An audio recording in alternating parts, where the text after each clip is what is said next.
Dare to Raise Daniels. Thank you so much for joining in to season two. You know, my desire is to help parents and the church equip children for the next generation that they would retain their faith. And today I have some very special guests. I have my wife, Melinda, Hello. who also happens to be the mother of 10 children, ours together. And I also have Ronnie Norman, senior minister at First Colony Church of Christ, where I work, my boss. And so, what's exciting is that today, Ronnie is going to interview us with some questions that you may have about our family. So, I'm going to take the baton, I'm going to hand it to Ronnie, and he's going to go from here. Well, thank you, Joel. It is a pleasure to be on your podcast. It's an excellent podcast. And you and Melinda serve families, you serve parents, you serve our church and the church at large beautifully. And Melinda, it's great to be with you on this podcast. And, you know, I know Joel pretty well. And Melinda, I can say you are a saint, an absolute saint. Oh. And to those of you listening to this podcast, you need to know that Joel and Melinda, you will not find two finer people anywhere. Oh my goodness. They're just full of grace and truth. And they have a terrific family. And they have a family that is missional, servant minded.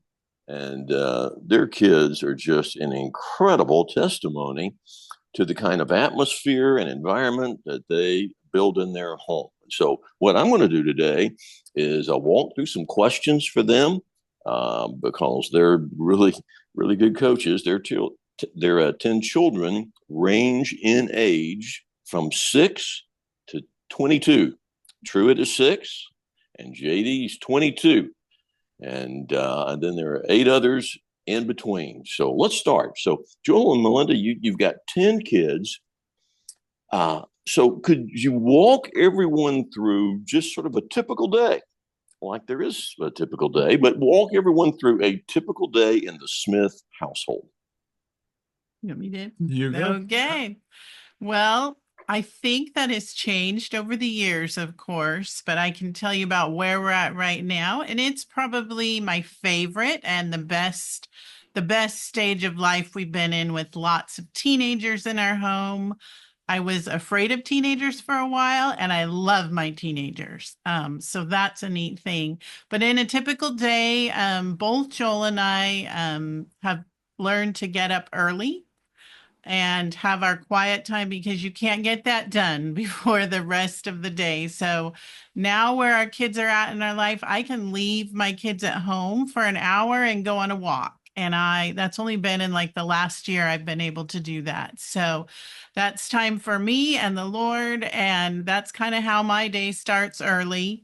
And then we homeschool. So we, have breakfast, all that kind of stuff. We don't typically eat together on a typical day, just on the weekend. He loves to cook. So on the weekend, he'll cook a great breakfast for us. But a typical day would be a walk for me, come home. We start homeschool about 10. I've got some laundry going by then, because in a big household, laundry is constant. And then we do Bible together as a group for like 15, 20 minutes. We'll work on homeschool till like 1 o'clock. And I'm trying to get done what I need to do working with smaller children in homeschool during that time frame. The older kids might do more school later on during the day on their own, but that's not together. That's just, I call it ping pong style. Sometimes it's just me helping who needs help as needed, especially the younger ones. And then the afternoon, a lifesaver for my life has been nap time ever since I've had one child. I grew up in a family of nappers, so I take a rest from we take a break from like 1 to 3, and that can be a time for the kids to play or watch a show. And I am taking a little bit of a rest just to renew, or I might work on things that need to get done too. But that's kind of, actually, I look forward to time for all of the kids in our household because there's lots of action, there's lots of noise, and it's just a quieter time in our house. And then after that, we're up and doing things again. That's when things like outside of our home would start, more like practices for sports or church involvement stuff, dinner. And then we start to wind down on a typical evening between 7 and 8 again. And all the kids go to bed at different stages. So our door is popping open to say goodnight until midnight sometimes. So, but one thing about that I love is we call story time with our older kids, as they come in from activities they've been at. Joel will be like, is it story time with Millie Kate? Is it story time with Tucker? Because that's the time they come back. And if you're not there, they want to tell you things immediately. And if you can't catch them at that time, you've lost that chunk of time where they're going to tell you about what's going on or how can you help me with this, mom or dad. So that's been a real special time in our home, even though it's hard to sometimes stay up that late and get up so early. It's typically 10 to 11, drop-ins, and here's what happened today. And nothing happened today. There's no story, Dad. It's like, oh, come on. Can you make something up? And, but yes. So I'll add to that a couple things. Whenever you have littles, so, preschool, lower elementary, they tend to get up really early. And fortunately, God designed them so that they can't get up early and stay up super late. You kind of get one or the other. Ours wake up really early. And so, in the early days, you would have to kind of entertain them earlier in the morning than you wanted to. We are now in that sweet spot where they can kind of look out for themselves a little bit. And that's been a blessing. And then we do try to be intentional about a bedtime for those younger students. And we're able to go and pray with them. We'll sing a song. We'll actually bless them before they go to bed. The older ones, we don't do as much. They will come to us and say, hey, I'm going to bed. It's 10:30. And then the really older ones, they don't really do it as much, but we'll catch them, but it's not as much of a consistent pattern. Okay. Anything else you'd add? I mean, that's really good. Really good, very practical, very helpful. I will say, so we do try to eat dinner together. That's our one meal that we try to eat together. And we have moved our dinner family room 3 times. So as we've grown bigger, because the dining room that came with the house could not accommodate 12 big bodies. And usually there's always somebody extra beyond the 12. So then we moved it into our family room, and then we moved it into our living room. And so we have a bigger space where we can all be in the same room, not necessarily at the same table. And then we'll read depending on their age, a children's picture Bible or an actual Psalms or Proverbs. And then something we've established, which we'll mention a little bit later, is we actually have on our refrigerator, which happens to be one of our bonus refrigerators. We have 3 refrigerators and 1 freezer. A prayer wall. So on one side, it's the please, and on the other side, it's thank yous. And so we've illustrated what we're praying for. And so then kids who may not be readers yet can look at the pictures and specifically know of a request to either thank God for or continue to pray for. So that's kind of cool. And something that kids look forward to. They know that routine of that's going to happen then. And it's a good thing. It's a good family time. And I guess I would point out, we're not like super strict in our routine of the day, but we do have a routine that flows. They know basically we get up here, basically we have lunch here, but we're flexible, so flexible within that time period. Basically we have nap time here, and routine is so important, especially in a large family. Yeah. And I hear you, and being around your family, and I certainly sense that. I love what you said. you have a basic routine, but you have to be flexible with that routine. I mean, I know, for example, you got Corbin as a football player, and he's an excellent football player. Well, you got practice, every afternoon, and the game every week, that kind of thing. So anyway, okay, that's very, very helpful. So if a young parent were to ask you for a spiritual hack, a parenting hack, what might be something that would come to your mind that you think could be really helpful to them? Well, actually, my first one is probably not one you would think, but it's actually date night. So we have established a date night since we dated once a week. And it is rare if we have gone off of that, whether we've had money or not, we've figured out different ways. And I say that as a spiritual or as a parenting hack or as a spiritual hack, it's because it's so important for your marriage. And if you have a marriage that is strong, it helps you have a family that is strong, and the trickle down effect is just amazing. So that is one priority and a hack in our home just to help better us as in our marriage. And we've said when the kids say, "Why are you going out?" Like when they were really little. Well, it betters us as parents. We're going to be better parents to you if our marriage is better. And they just know that now. That's just routine. Now it's become much easier as they're older. We have older ones to watch younger ones. So it was harder when they were little. We did have a good friend that would help us with that. But I think that's a priority. Is there something for you that... And continuing with that, one of the blessings is that we actually we had a friend who helped us out with childcare in the early days, but then that friend got married and had kids. And so we would trade. She and her husband would watch our kids on Friday night, and we would watch her daughter at the time on Saturday nights.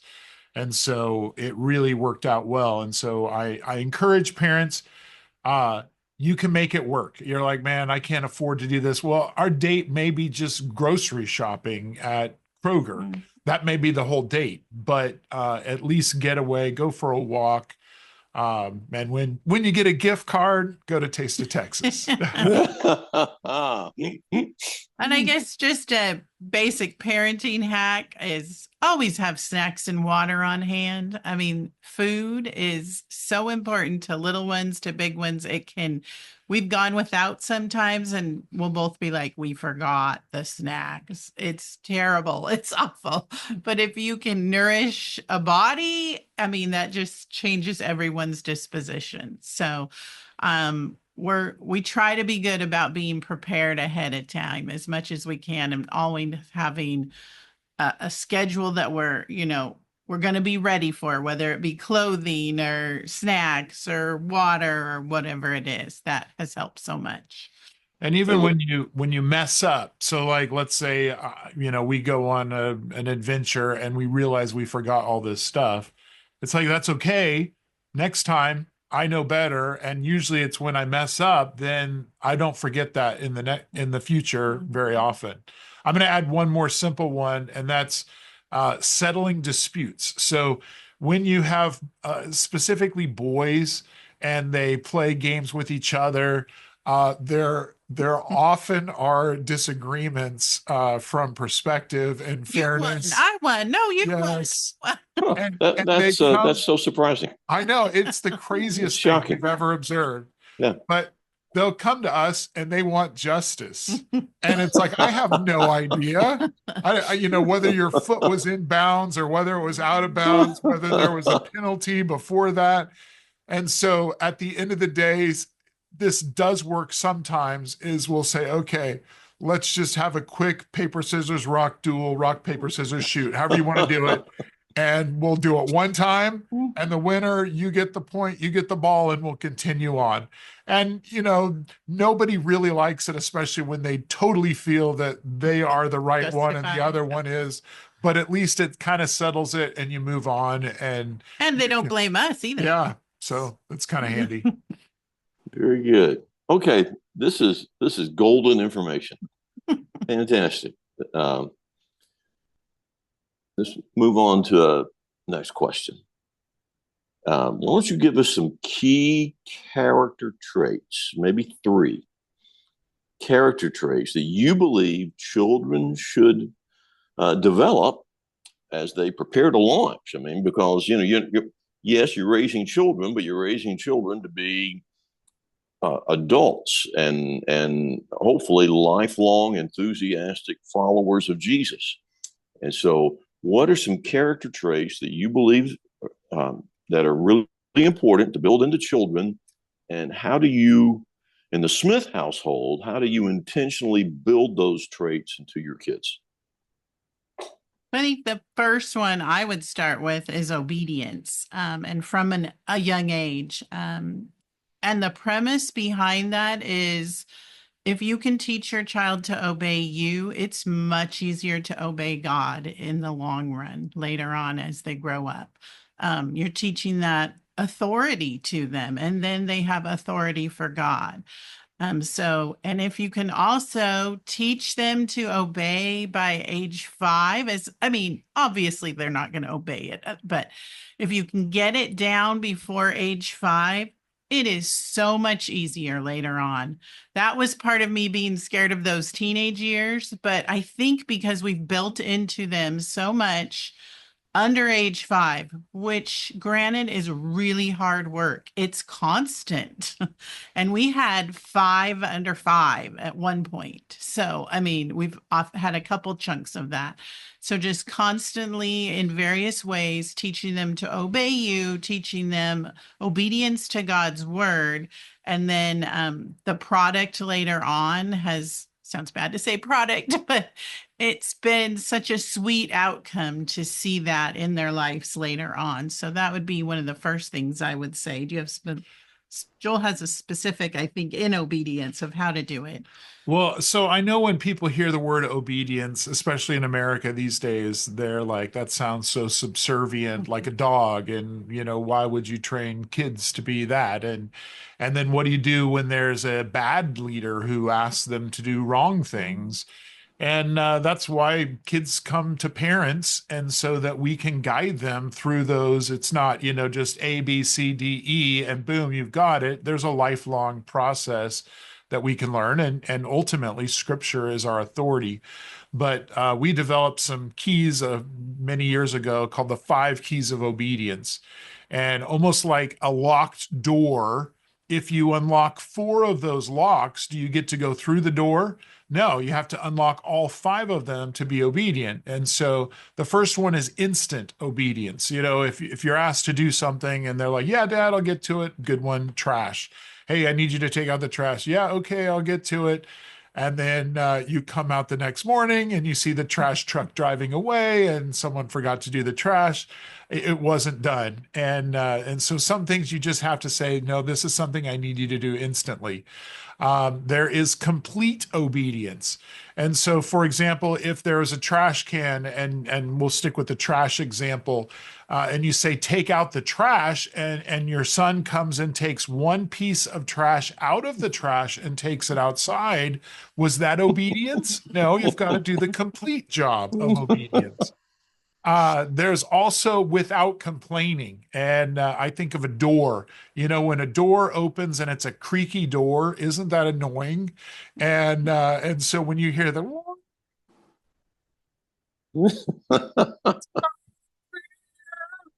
that's not really obedience either, but it even goes deeper than that with your attitude and doing it with a good attitude of being cheerful.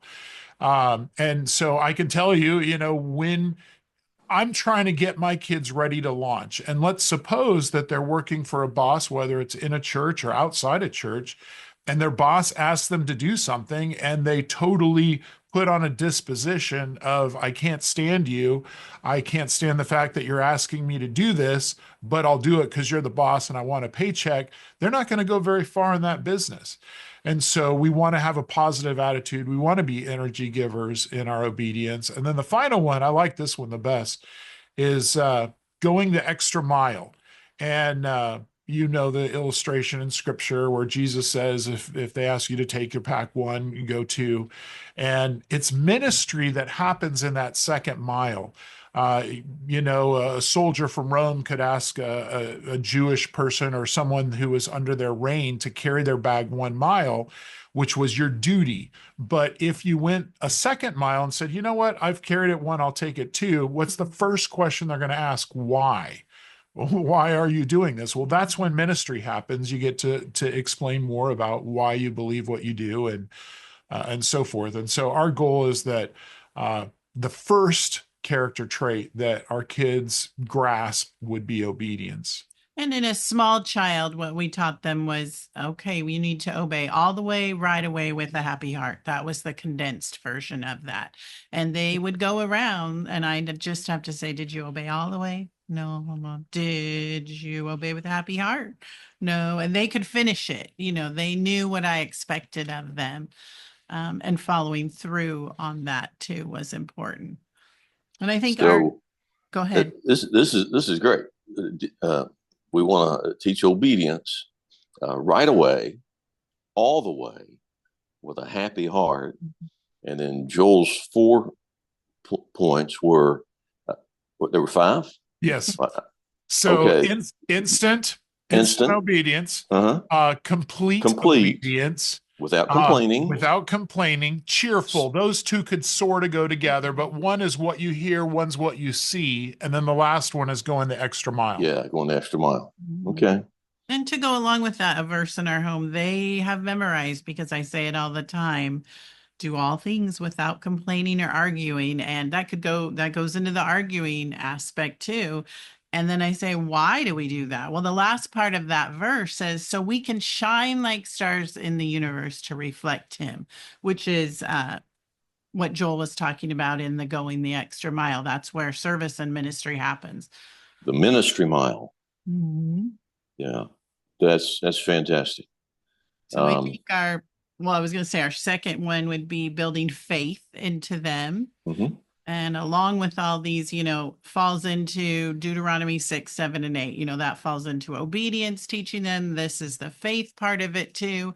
An important part for our family. Now, we've always been in ministry as a family, so they just knew they were expected to be at church. But that was something we had established before we had children too, that it was important in our homes to have our children at church as much as we can.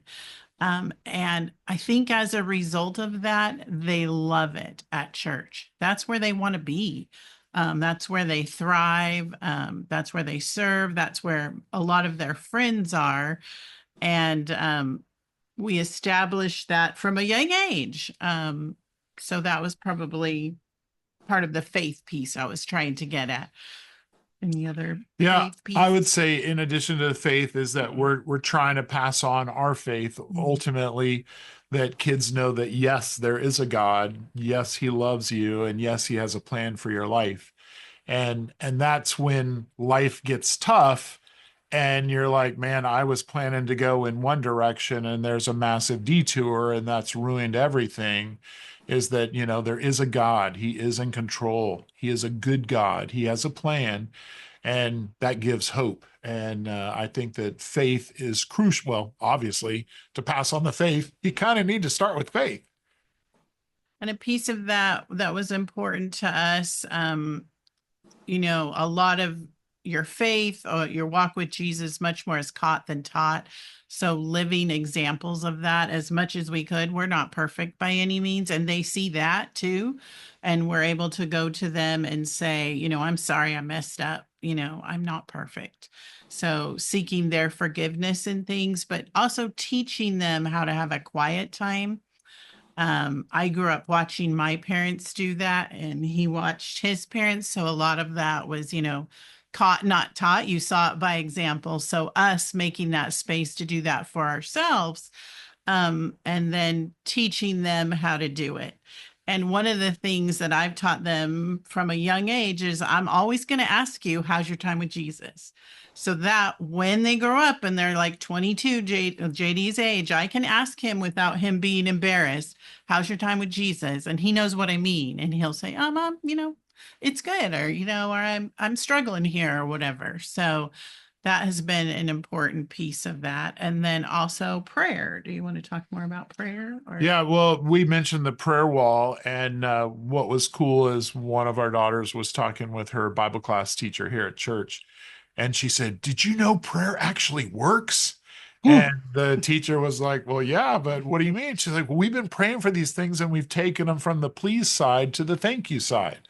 And it's so cool when you can have examples of a living God in people's lives. And we often forget of, oh, there was, that test I was so worried about, and I took it and I passed and I moved on. But it's like, no, there's a history of that. And God did intervene and whatever the case may be. And we just think of, one of the big things is going back to having a large family is how will you ever survive? One income. I work at a church. And God has provided. And it's like, as we go along the way, if there's a need, God provides. And, it's not in the same way. There was a time where we called it manna mail, where we would actually get money in the mail and no, you couldn't trace it. You didn't know who it came from. And then we're like, oh, I wonder if we're going to get manna mail. Totally dried up. No more manna mail. But then God's provision came in different ways. And so it's like, I don't know how it's going to work, but I'm trusting you, God. And then when you make those situations aware to your kids, then it's like, okay, those are elements to build their faith. Well, I think prayer, sometimes we think of it as such a private thing, and you have to go outside of your comfort zone to talk about that with your kids and teach them how to do it and show them. And so that's been a good challenge for us to be able to teach them and have a visual of it to show them. The last character trait we want to encourage is a heart of service. And, that one's kind of self-explanatory. Basically, you're just going to pursue opportunities where you can serve. And as you serve, you'll see your kids shine with different gifts you didn't know were there. And yes, as Melinda said, it's really hard when they're little. But if you can push through that little stage, the fruit that comes is incredible. And it just teaches them to think outside themselves, especially in our day and age when so much is self focused. How can we get out of ourselves and see others' needs and be a reflection of Him there from a young age? And I think I'll probably have Joel talk about this more, but Camp Beloved was a big deal to three of our kids. Yeah, so our church helps a special needs camp called Beloved and Beyond, and they really needed people. And it's like, oh man, kids, are you willing to do this? And they're like, no, I don't really want to go do that. But God provided so that they could go, and they went, and they came home, and my high school daughter had to change a girl's diapers and like another high schooler's diapers and just, body fluids and total dependence. And they all came back and said that was the most incredible camp ever. And they have been to camps where no expense was spared on having the coolest, entertainment elements that you could ever imagine. Where I would think this camp is Disneyland, this camp will be the most incredible camp ever. And yet, what blows my mind is that they went to a place where they were the staff serving in the worst environment. Not the camp was great, but it's just a hard place to be. And yet that's the one thing where they're like, this was amazing. My mind is blown. That dad, if we can't afford anything else, we want to go back to that camp. Where it's like, wow, really? I can't make sense of that. And yet they did, which is pretty incredible. So we kind of joke in our house, how some large families, they're known for playing musical instruments or singing. Well, we joke that our superpower is serving. So Yeah, I try to sing, but I'm not very good. so that's what we can do together as a family that unites us, that bonds us, and teaches them to follow Christ more and serve others. Fantastic. So, in summary, the three character traits are obedience, passion along strong faith, and a willingness to serve. And, Yes, you know, Joel, you and Melinda, you two are servants, and one of the things that I can, vouch for is that your kids really do. I mean, they bring juice and energy to the table, and at a young age, get in there and help, and they're a part of our ministry here, but they're also players, and I love that. That indeed is a Smith superpower. Okay, one more question. Today's culture often portrays children as a burden instead of a blessing. How do you see your children as a blessing from the Lord?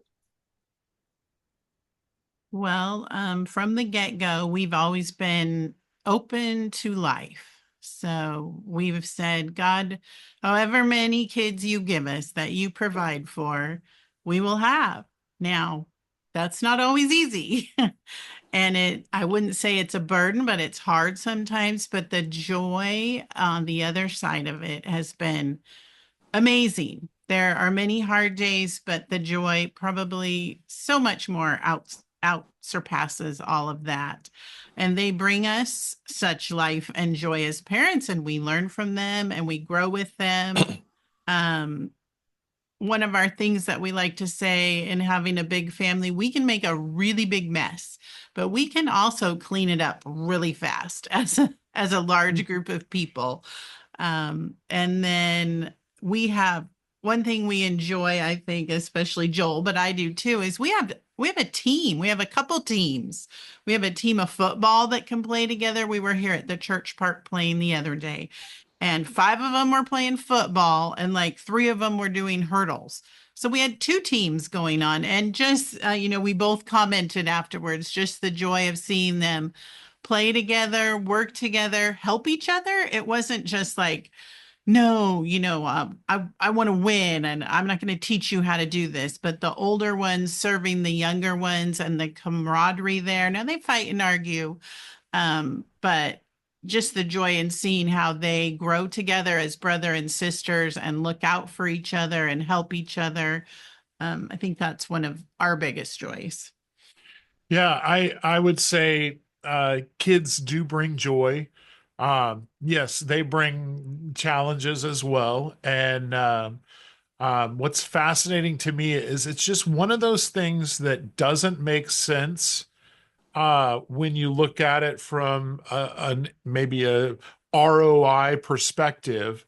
But then when you're in it, it makes all the sense in the world. And I can't tell you how many parents I will have who are grandparents or whatever, and they'll say the one regret I have in life of everything, not my business, education, whatever it was, I wish we had chosen to have more kids and we didn't. And it's like, well, I mean, God takes us wherever we're at and we can grow from there. It's tough, but everything in life is tough. And the things that are tough make us grow. And then there is fruit from that growth. And like Melinda said, yes, there's been stages in our life that were really tough. But we're now getting to experience a lot of the fun fruit, and we're so grateful. And I also think it keeps you young. I'm going to say that the secret of children is they're the fountain of youth. I won't tell you how old I am, but I'm sure I look way younger than I really am. And it's because if you have a 6-year-old, you have to get down on the ground and you still have to tickle people, and you have to be a good tickler, and you have to be fast to catch people. And how many people my age are running around on the floor and wrestling and so forth. So I'm going to say they're the fountain of youth. And I also think they help keep our minds sharp in the sense that we're able to hear 10 different conversations at the same time and wade through the noise to the urgent need that may be presenting itself. And you can multitask. That can be a deterrent too, but yes, no, kids are tough, but they're fun, and they are truly a blessing and joy. Fantastic. So maybe I love what you said. Sometimes things can be tough, but there's growth from some of those difficult challenges, and there's fruit that comes from that growth, fruit, and fun and joy. So when you go through, life and the spiritual life has, ebbs and flows, ups and downs, peaks and valleys. How, Melinda, Joel, how do you sort of encourage yourself in the Lord, maybe in a season of challenge? That's a good question, and it's tough because once again, I'm going to say there's not one perfect answer that works for everything. I think of, David when he was extremely down and his men wanted to kill him, and it said he went and encouraged himself in the Lord, but it doesn't tell us how he did it. Um, but for me, I will say that, there are times when you just are down and you can't undown yourself. You're like, I wish there was a button inside of me where I could flip it from melancholy to joy. And you're like, you pray and you read the Bible and it's still on melancholy. But one of the things that's been a real blessing for me is just to focus on the things, be thankful to God and say, God, I'm so grateful for this. I'm so grateful for this. And we as Americans, humans, we tend to look up at people's situations that we see that we think they got a better deal than I did. And that's not fair. And, that's often what makes you feel down. But rarely do we look down at people who have it way worse than what we think. And it's not about looking up and looking down, but it's ultimately about just saying, you know what, there's tough things going on, but I'm going to choose to be grateful. And I will say that gratefulness can get you out of your funk and also put things in greater perspective. And then I would add to it, when it's been really tough times, and sometimes I don't even want to open the word, and we all go through those stages, but I go back to reading the Psalms, Psalms of encouragement that David wrote, and then listening to worship music. Um, and then sometimes I phone a friend. You need to phone a friend to pray in seasons of life. And then I also included in that writing down my thank yous. Just sometimes you just have to start with the basic thing. Thankful for food. I'm thankful for my house. And it does help you gradually get out of that.